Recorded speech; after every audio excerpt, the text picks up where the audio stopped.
apabila Nabi sakit, baginda berubat. Itu pertama. Baginda berubat. Walaupun hukum berubat sakit ni khilaf di kalangan ulama. Ada yang kata siapa yang sakit wajib, kalau dia tak pergi berubat dia berdosa. Dasarkan pada hadis yang dibacakan di awal oleh Ustaz Najdi, yang diriwayatkan oleh Imam Muslim, apabila Allah Ta'ala buat turun penyakit, dia akan buat turun ubat. Fatadawaw, maka Nabi kata hendaklah kamu berubat. Dia wajib lah. Sebahagian ulama kata sunat kita berubat ni. Antaranya di dalam mazhab Al-Imam Asy-Syafi'i. Kalau tuan-tuan sakit dan benda tu tak memudaratkan, tak teruk sangat, tuan-tuan tak mau pi berubat, dia hanyalah sunat, seperti yang disebut oleh An-Nawawi. Berdasarkan dalil apa? Seorang wanita yang terkena rasukan, Nabi bagi pilihan. Nabi kata aku boleh berdoa supaya engkau lega, ataupun engkau boleh sabar di atas sakit itu, engkau akan mendapat pahala yang besar. Maksud kalau benda wajib tak boleh bagi pilihan, kena berubat lah. Maksud saya hukum berubat ni khilaf, tak apa, tinggal isu tu. So bila Nabi sakit, orang mari jumpa Nabi, Nabi berubat ke tak? Berubat. Seperti yang disebut oleh Aisyah di dalam riwayat Ahmad, di dalam riwayat Imam Ahmad. Urwah ibnu Zubair, siapa dia Urwah ni? Tabi'in, dia bukan sahabat. Abang dia sahabat, Abdullah bin Zubair. Urwah kena Urwah, anak kepada Zubair ibnul Awam. Az-Zubair ni menikah dengan Asma. Boleh anak nama Abdullah, boleh anak nama Urwah. Jadi Urwah dengan Aisyah ni dia kenal ke mana? Anak sedara, anak menakan. Urwah ni anak menakan Aisyah. Pasal Aisyah dengan Asma dua beradik. Aisyah bintu Abu Bakar, Asma pun binti Abu Bakar. Nampak tuan? Jadi Urwah ni tanya mak menakan dia. Dia kata, macam mana kau boleh pandai berubat orang ni? Tahu ubat-ubat ni? Akak kayu lah, herbah nu lah, apa semua ni, macam mana kau boleh tahu? Kau mengaji mana? Aisyah kata, dulu masa Nabi sakit, orang mari, wufudul Arab, wafdun, orang-orang luar mai ziarah Nabi, depa cadang dekat Nabi. Rasulullah try ubat ni, Rasulullah try ubat ni, Rasulullah try ubat ni. Jadi siapa yang pi bancuh ubat tu? Aisyah. Saya nak habaq apa? Nabi mengiktiraf, mengakui perubatan apa ni, ubat ni. Saya nak bagi tuan-tuan faham bahawa Islam ni perubatan dia semua benda yang dibuktikan betul. Jadi macam yang doktor sebut tadi, kalau kita sakit kita makan ubat hospital, yang tu pun perubatan Islam. Betul tak? Ada orang dia kata perubatan hospital Tuanku Fauziah tu perubatan Islam lah tu. Ubat darah tinggi, ubat kencing manis, semua itu ubat Islam lah tu. Panadol tu ubat Islam lah tu. Sebab telah dikaji dan dibuktikan. Cuma orang kita ni lagu tu lah, dia bukan nak percaya dekat doktor, dia percaya kat kawan dia. Saya nak sebut 2-3 perkara. Pertama, tuan-tuan dengar, bila Nabi sebut habbatus sauda, Nabi sebut madu. Ni saya nak sebut ni pasal walaupun kita di sini dah ramai, tapi yang tengok live ni saya ingat lagi ramai, dan saya tahu benda ni akan tersebar. So saya nak bagi ingatan pada semua masyarakat. Bila kita sebut, Nabi sebut habbatus sauda, Nabi sebut madu, Nabi sebut apa lagi? Tamar, Nabi sebut lagi ni tamar hind, ni apa, asam Jawa dan sebagainya. Ada dalam hadis Nabi sebut ubat-ubat ni. Tuan-tuan, pasal apa Nabi tak pernah sebut akak seruntun? Pasal apa Nabi tak pernah sebut makan pegagar? Pasal apa Nabi tak pernah sebut ginseng? Saya nak tanya tuan-tuan ni, cuba jawab. Hendaklah kamu semua makan ginseng. Hendaklah kamu semua makan pegagar. Hendaklah kamu semua makan apa lagi? Orang Melayu makan apa lagi? Ha? Tongkat Ali. Nah, tongkat Ali.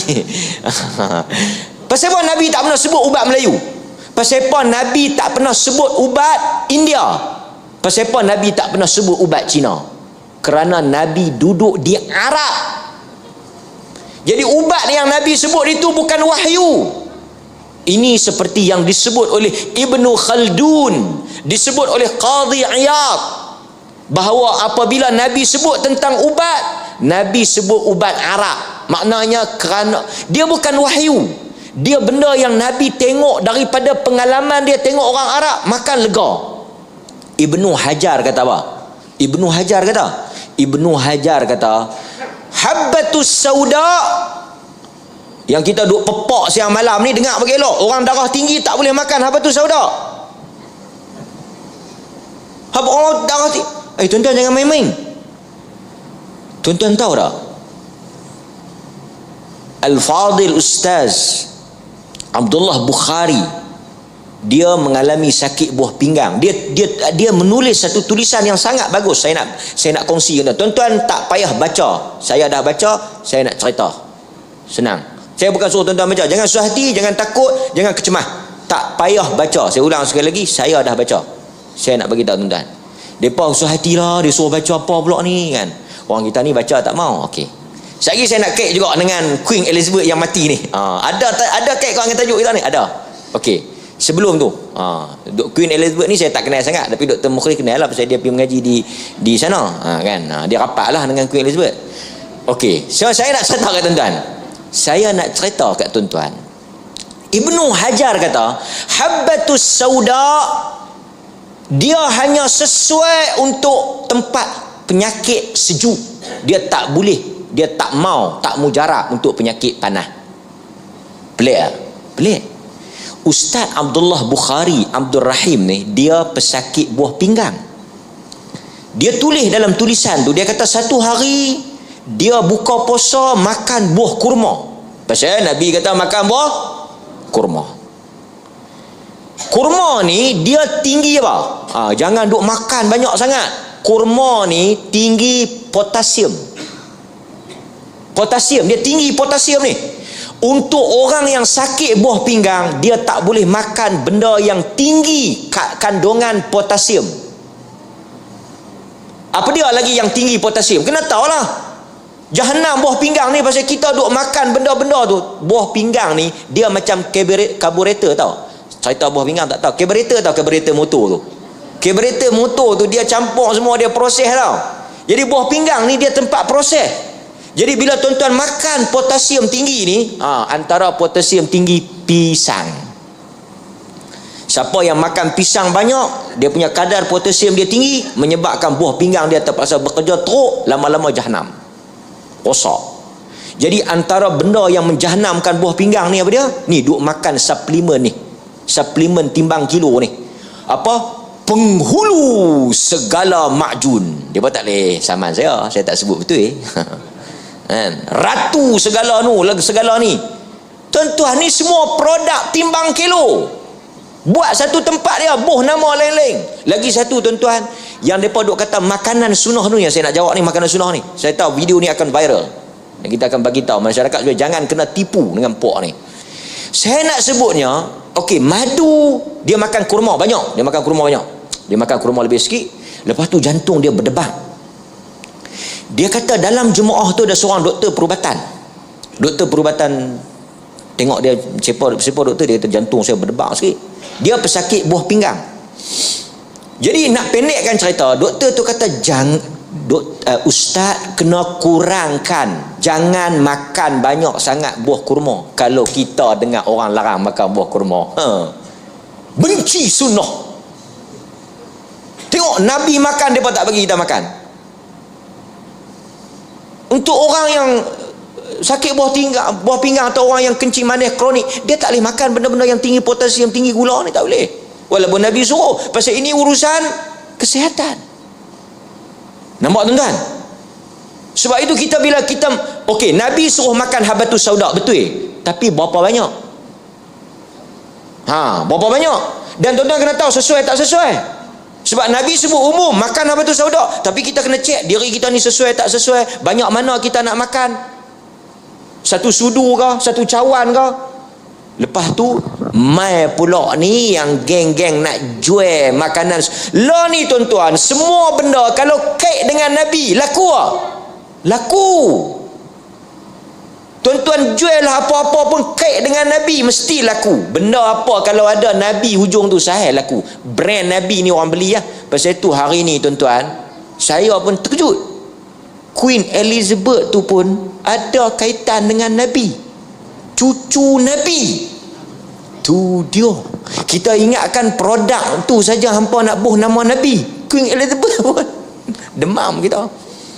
Lepas tu yang no pula, yang satu geng kata Queen Elizabeth tu keturunan Nabi. Tak apalah, biar pergi kat mereka lah.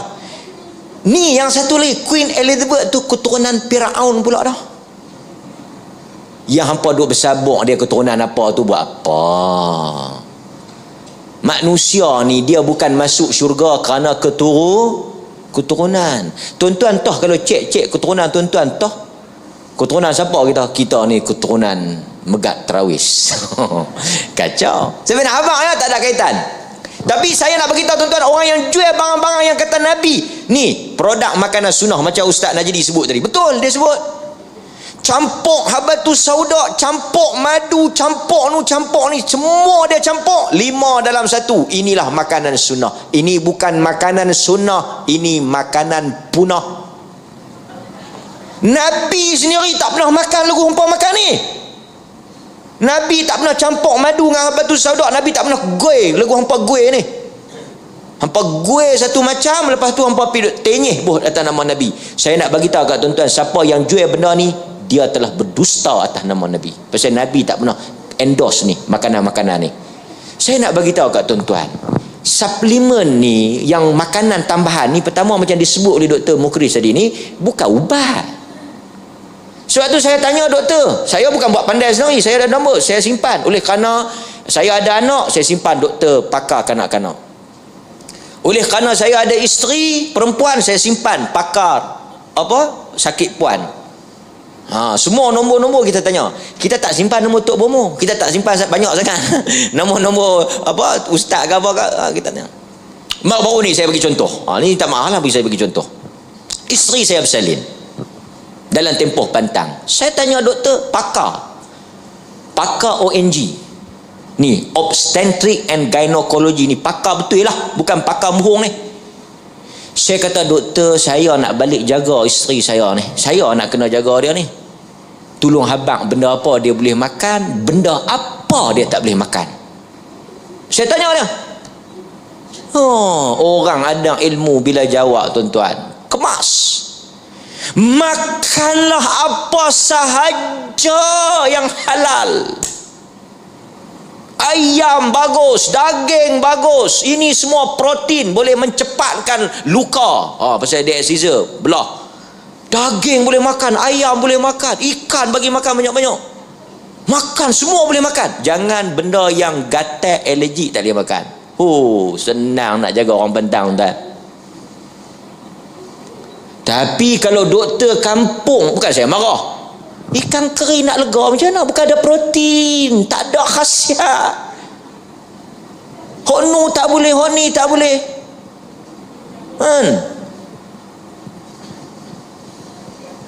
Honu tak boleh makan honi. Sat lagi kalau minum air banyak kaki bengkak, air bagus.